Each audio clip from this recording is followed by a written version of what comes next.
I was scrolling YouTube, like I do, and I came across a video and it stopped me in my tracks.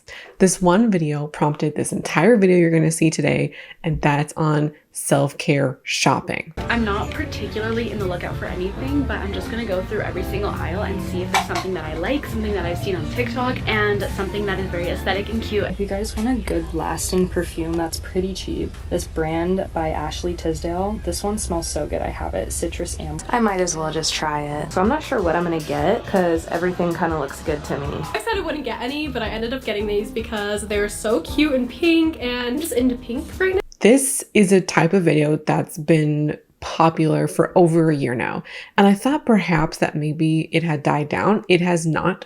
These kinds of videos are still popular and they're still being made. That's because they're still pulling in the views. So if you've never seen these videos, I'm going to describe them for you and we're going to see some examples on the screen. These videos are essentially when women go into a store, usually Target, but sometimes Sephora, and they will go self-care shopping, and they'll buy things like deodorant, toothpaste, a lot of body care, body scrubs, body wash, body moisturizers, shampoo and conditioner, sometimes makeup as well. And I've also seen they'll take their carts, through Target or through Sephora, and they'll look at the perfumes and they'll look at the concealers. They'll buy their pimple patches and their face masks and they'll throw it all into the cart. And they're basically shop with me's. And I've mostly seen them from American creators, although not exclusively. I saw one video. This is the video from a Canadian creator who crossed the border to Target to do this. I've also seen some from creators in the UK where they'll do this in Boots. I've also seen one in Australia. I can't remember the name of the drugstore. I think it started with the C. I can't. I don't know. So this is a trend that is, it's global, really. And these videos pull in massive views, millions of views, and consistently. And there are small creators who will have 10,000 views or 10,000 subscribers, but their version of this video will have 75,000 views or 750,000 views. And I think these are in part a way for small creators to get in the algorithm. These are really easy videos to give a shot. It's super easy to take your phone to the drugstore and buy some products that you're already kind of excited about. These videos are a problem. And I was surprised because of the linking of self-care and shopping. I have a lot of commentary on these styles of videos, which we will talk about and we'll kind of break it down. But the main problem I have is the equation of shopping with self-care, linking these two concepts and performing them for an audience. And really establishing shopping as a legitimate, acceptable, and healthy or desirable form of self-care. Coming from somebody who has done this, I can absolutely tell you how much of a shithole this can turn into. And before we start, I'm not saying these influencers or these creators have ill intentions. I really don't think that's the case. But sometimes intentions don't really matter. And I'm going to talk about why. I'm going to, try and be critical and evaluative. Is that a word? I'm going to, evaluate them and be critical, but I'm not going to say you're a piece of shit, because I don't think that these videos or these people really warrant that. Let's just start off with a reminder. Buying things you don't need and can't afford is not self-care. I can't ever think of a reason where that would be self-care. You might be able to in the comments, but it's not self-care. Spending money you don't have, buying more stuff you don't need, that's not self-care. Shopping as a form of self-care is quite often retail therapy in disguise, and it's part of how self-care is being worked. So I had sourced all my YouTube clips before sitting down to film the video. I've now since filmed the video and was sourcing my TikTok clips, and I was just reminded so clearly what the purpose of these videos are and what they're doing. These TikTokers are coming on camera showing giant bags of stuff, $250 haul. Like, just, this is a haul. This is shopping. This is no different than the makeup haul or clothing haul. It's just titled a little bit differently. And the TikTokers aren't making any claims about self-care. Like, they're not really saying anything in their videos. That's happening more on YouTube. But this is just jumping on a trend, titling it for the algorithm, and hauling hundreds of dollars worth of stuff. And a lot of this is for the aesthetics as well. There are certain products that are being grabbed over and over again. The Tree Hut body scrub, the Frenchie, like the olive Frenchie, the Mighty patches and the pimple patches. There's also a specific mask, like a sheet mask, that is being grabbed. This is for aesthetics, algorithms, and the dopamine rush of spending money.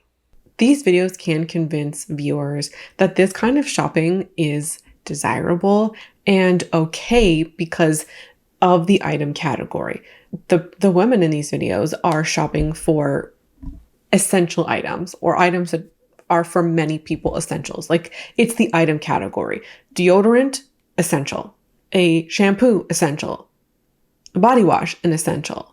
I don't think we're not arguing or having a disagreement on that point. But something being an essential doesn't actually mean that when you buy it, it's an essential or that you actually need it. You can still overbuy deodorant. Like, you can overbuy and overconsume body wash and shampoo. Something is not an essential simply because you're buying it. These videos position how they're shopping and what they're buying as okay, healthy, desirable, acceptable because of the product category. All of this is predicated on the types of things that they're buying. And shopping for these products in the name of self-care makes us feel like we're doing something good for ourselves. The influence that these videos have aren't any less impactful because of the product category. And I don't think that like a shopping haul for makeup or a shopping haul for skincare products or a shopping haul for clothes, I don't really think that like one is inherently better than the other because of a product category, but that's what these videos imply. And they still can have impact and influence and encourage other people to shop like this or view skincare and like toiletry products in this way. Arguably, though, these videos can entice more people to shop and shop in this way because of the way these products are being thought about and communicated to their audience. I think a lot of folks, you see a shopping haul for like, I don't know, spring, we're in spring right now, like a spring clothing haul. A lot of folks might be excited, but they can also see what it is. And they might not do it because maybe I don't have the money, maybe I don't need new clothes, or if they buy it, like the mental gymnastics are just not the same. These videos, it's kind of like we're convincing people, no, you're actually doing something good for yourself. You're doing something that's beneficial for your mental health and wellness. That can have an impact, especially to a group of people who may already be primed to want to shop. Some of these videos do contain recommendations.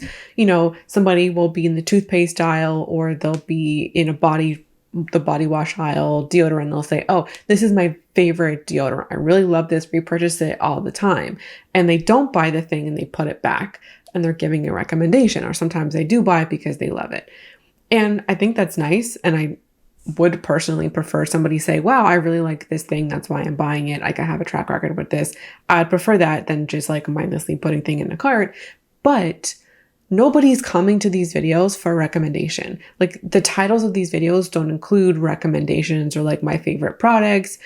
These videos are being pitched as shopping videos and self-care videos.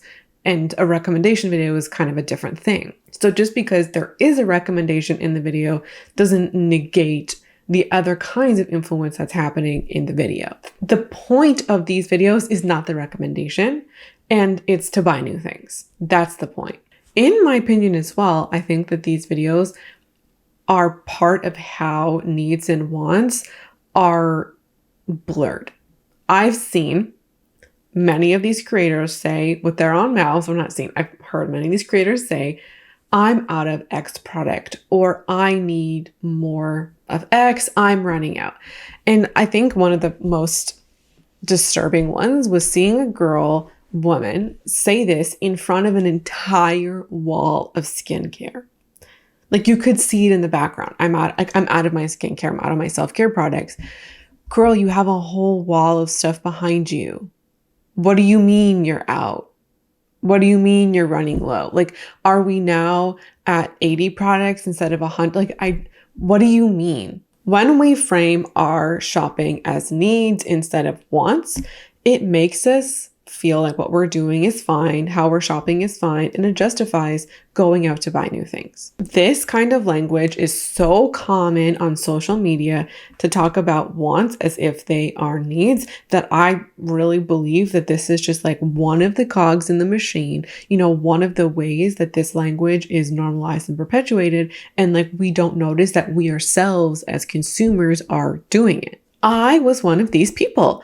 I didn't have a wall of skincare, but I was over consuming for me because I had more skincare than I could actively finish before it expired. I had hundreds of products and I would regularly say, I'm out of something, I'm almost out of something, and I would frame my wants as needs. It took me almost 2 years to fully pull apart what I meant by a need and a want.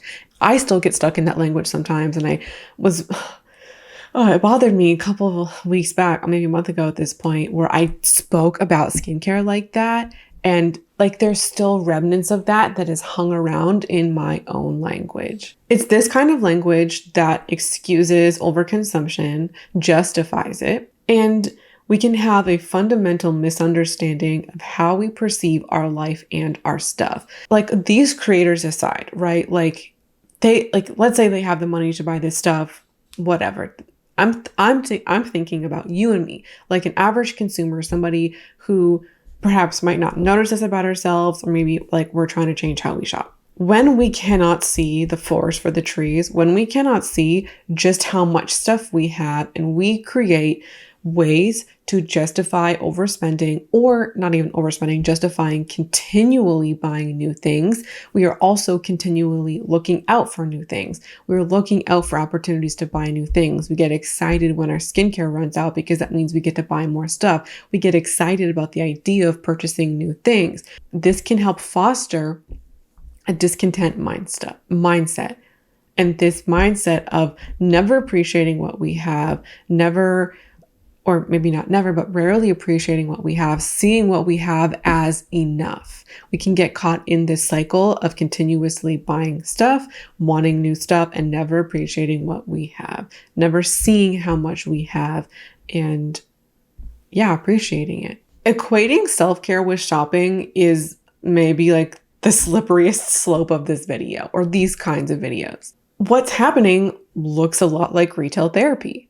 Shopping as an act of self-care is so dangerous. The first time you do this, you might be fine, but there's more than the first time. I have a quote from a neuroscientist who was talking about the way that bad habits form. Each time you follow the same path, it becomes more and more defined in your brain. The neurons are wired together more strongly, and each time you activate the brain pattern, it becomes easier to activate it next time. And so pretty soon, it's nearly impossible to create a new path. Part of what makes addictive behaviors addictive is that they are dopamine powerhouses. They provide so much dopamine up front that you are enticed to come back and do it again. You enjoy the experience so much and it feels so pleasurable. Also, when you have a dopamine high, you will have a lull simply by not being at that high. It is this pattern that helps people get addicted to things. And your brain makes these connections, which is exactly what Dr. Alex Korb was speaking about. Addictive behaviors and substances release large amounts of dopamine, and shopping is an addictive behavior. It doesn't mean that you yourself are addicted simply because you shop, but shopping is still an addictive behavior. Shopping on its own provides large amounts of dopamine. And then you combine that with other things, it becomes even more powerful. And one of the things that happens over time to people who are addicted is that you need a larger hit of that thing in order to get the same high. This is in part how people overdose because they, need larger hits. I think this is not the case of every person who participates in this, but I think this is just another way of like extending the hit.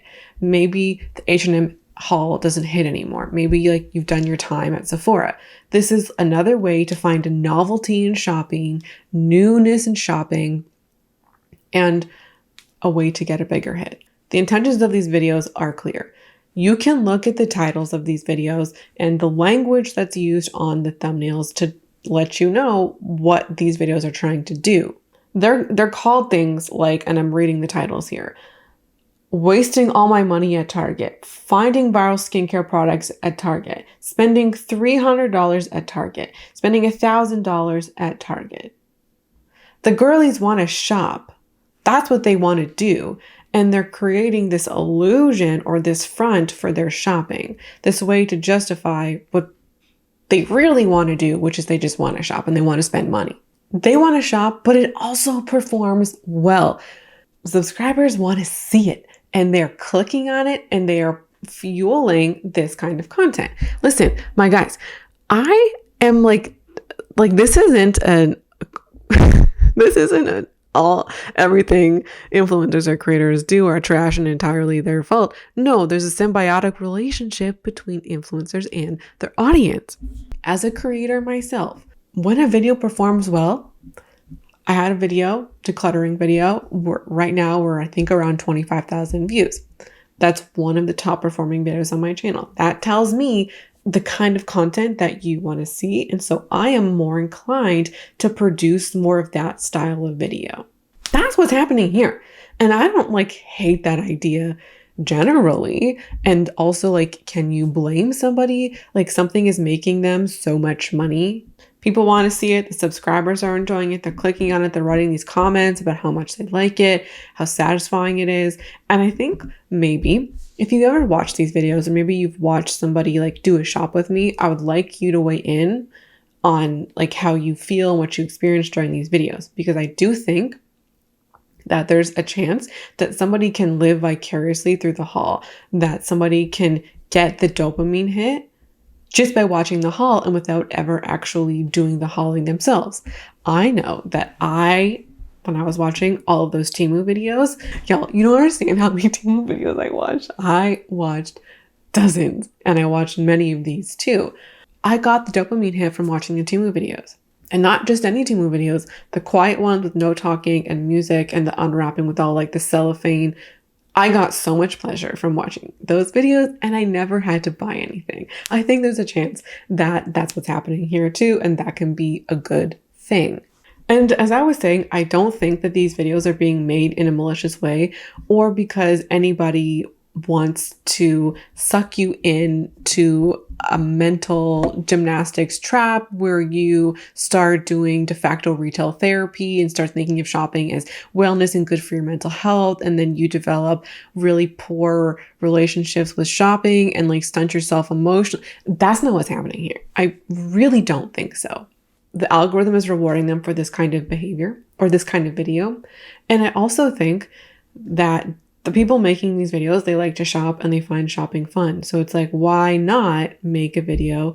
I, however, don't believe that these creators are actually thinking about the ramifications of their videos. And in part, why would they if 99% of the comments are positive? The majority of the videos that are being made, as far as I've been able to tell, have been made by young women, primarily women who appear to be around 18 to 22. And I feel like that's a safe guess because many of them talk about being in school.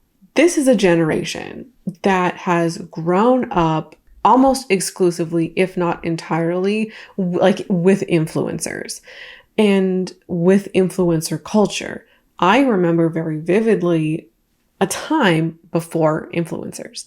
how old are millennials? Do they go to like 96? If you're roughly like maybe 26, 27 to, is it 35, 39, 40 millennials? Many of you will remember a time before the influencer, before Vine, before Facebook, before influencers aren't as much on Facebook, but before Vine, before TikTok, before Instagram, before YouTube.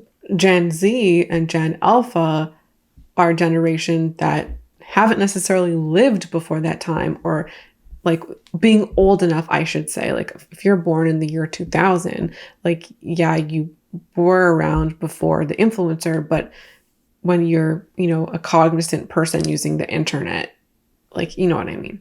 This is a generation that grew up in influencer culture, immersed in influencer culture, and there's a normalization of materialism, of influencing, of haul culture and micro trends. This is a culture that many of these women grew up in, saw as desirable, and saw as something that they want for themselves. And I think when it comes to some young people online, there is a mimicking of like what's already being done and like what is normal TikTok behavior or online behavior.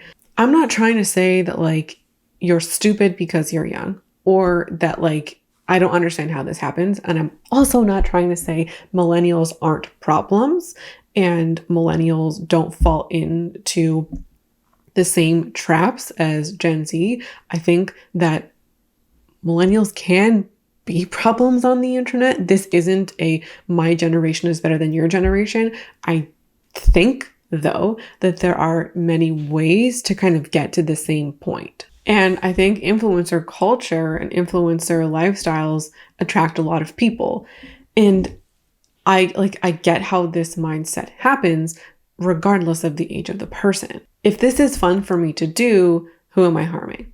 If I think shopping is fun and my audience thinks shopping is fun, who am I harming? Overconsumption and hyperconsumption, and how your channel or a page can contribute to that. Like that discourse isn't really happening in many of these circles. It exists online. Like, let's be clear, I'm one of the people who is performing this discourse. I get pushback from people online who are saying like, why are you gatekeeping how other people are shopping? Why are you telling people how they should and shouldn't shop? And also, people have the right to consume however they want to consume. I get this perspective, and I have personally tried to like not put monetary amounts to say like spending X amount of dollars is overconsumption, right? Or saying that like owning 15 of something, that is overconsumption, because I do understand what is enough to somebody can vary. Somebody else might be happy with like 3 pairs of pants and somebody else might be happy with 20. Like I understand that there's variability and also in income and things like that. However, to say that people have the right to consume how they want, I disagree with as a principle and a philosophy. We are stripping our planet's resources and using it at like 1.7 times the rate that they are being replenished. If we do nothing as a society and we just do what we're doing right now, we're using more resources than we have. We are not like maybe heading into a climate crisis. No, we are heading into a climate crisis. And I don't think that people have the right to consume things in excess quantities and encourage other people to consume things in excess quantities when that's our reality. So we're going to bring it back to the topic of self-care. Associating self-care with shopping is a link that I would personally be concerned about. Whether you want to be concerned about it or not, that's going to be up to you. I'll let you hear what I have to say and you can make that choice for yourself. I think it's a problem because it creates an association of spending money with feeling better. Yes, there are self-care activities that cost money. You want to take a nice bath, you want to do some painting, you're going to need materials for that bath, you're going to need materials to paint with. I am not trying to suggest that you do things that are exclusively free. Although it is nice to have a couple of those in your back pocket. You can have self-care activities that cost you money to participate in, but that does not mean that you need to make shopping for those activities also an act of self-care. And this can become a problem when you enjoy the shopping more than the self-care. The shopping can feel better than doing the thing, so you want to do more shopping. Shopping is how you feel better about yourself or your life, or it's a way for you to deal with your emotions. The word self-care has an association with mental health and mental wellness, wonderful things to consider in your life. I really believe that these words, like in this context, they matter. Creators are linking words that have overt connections with mental health and wellness with shopping, and they are capitalizing on that association. They are banking on you making these connections, so you click on this video. When shopping is how you feel good, or when you deal with your emotions, I think that's a problem. This over shopping, over consuming from actual professionals. I'm talking about people who have degrees in psychology, in behavioral science, or in things like neuroscience, or, those kinds of fields. They describe over-consuming or shopping as an unhealthy coping mechanism. It's an unhealthy coping style because you aren't dealing or managing your emotions. You're avoiding them. And the research says it's okay to have a controlled, avoidance moment, right? To have a controlled distraction, as they say, but you must come back and deal with the emotions. This is why retail therapy is not therapy at all. You are never dealing with your emotions. You are avoiding them, you're putting them aside, or you're allowing yourself to be picked up or cheered up through shopping, which can give you this false sense of like, I feel better, it did something good for me. You've never dealt with the emotions. And I got into this exact trap. It didn't happen all at once. It happened slowly over time. Shopping became almost the only way, if not the only way, that I could feel better, that I could feel happy, that I could deal with my emotions. And I wasn't even dealing with them. That's the thing. I wasn't even dealing with them. Breaking up with this habit, I wish I didn't have to do it. Like, I just wish I was never put in that position, because in dealing with that and changing that habit, not only did I have to find a different way and different strategies for taking care of my mental health and well-being, self-care. Not only did I have to switch those things out, which led to some harmful behavior in that process, but I then had to deal with all of the emotional bullshit that I didn't deal with over the years of having this habit. Maybe you're somebody who sees these videos online and you're like, not a big deal. If you are somebody who has good emotional or strong emotional regulation, if you're somebody who isn't into shopping, if you're somebody who has good impulse control, if you're somebody who can stick to a budget, maybe this really isn't a big deal for you and you don't need to proceed with caution. But if you're somebody who does not have good impulse control, who does not have good emotional regulation, who does not have a budget or can't or struggles to stick with one, if you're somebody who enjoys shopping and rides the dopamine roller coaster, this is content that you might want to be wary of. I screwed up my finances and my ability to care for myself with this kind of behavior. I am genuinely not trying to fearmonger. And if you're somebody who can watch this content, be like, yeah, that was fun, that was like a good relaxing moment, and click out, then you probably have nothing to worry about. But there are people like me, plenty of people like me, who are in vulnerable positions, and this kind of content can be triggering for them. This is the part of the video where I talk briefly about self-care and what I think it is. Self-care is an activity that takes care of your mind, your body, perhaps like your spirit, right? Or your emotions, something that might be comforting to you, or, is a way to like physically take care of yourself. Self-care can be a shower, taking a shower. It can be going grocery shopping. It can also be ordering groceries to your home. It can be brushing your teeth, making a dentist appointment, going to therapy, making a therapy appointment. It can be washing your face. It can be calling your bestie. It can also be doing something like painting your nails or doing a face mask. But buying things you don't need or cannot afford is not self-care. Spending money doesn't have to equate to self-care. And there are self-care things you can do for free. Brands have co-opted self-care to mean or position it as spending money. And also that you should spend money in the name of self-care, which is not a big deal if you have it, but there are many folks who don't have it, who can't afford it, but are buying it and feel good about buying it because they're doing something good for themselves. Brands benefit financially when you have this association in your mind, when you equate self-care with buying stuff, or you have to purchase something in order for self-care to happen. Influencers are part of this co-opting and part of how these associations are made. And influencers can make money off of this co-opting as well, most especially when they pitch you products in the name of self-care, whether that's their facial oil or their gua sha, a body wash that they use. Like, there are ways for them to profit off of this association. I highly encourage you to distance yourself from a view of self-care that revolves around buying things. These videos all on their own aren't creating armies of shopping addicts overnight, or people who are just holding or hearing self-care as a monetized activity.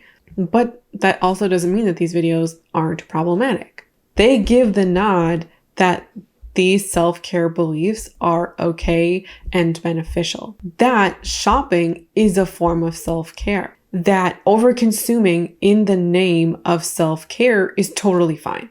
And quite frankly, they make it more desirable, more aesthetic.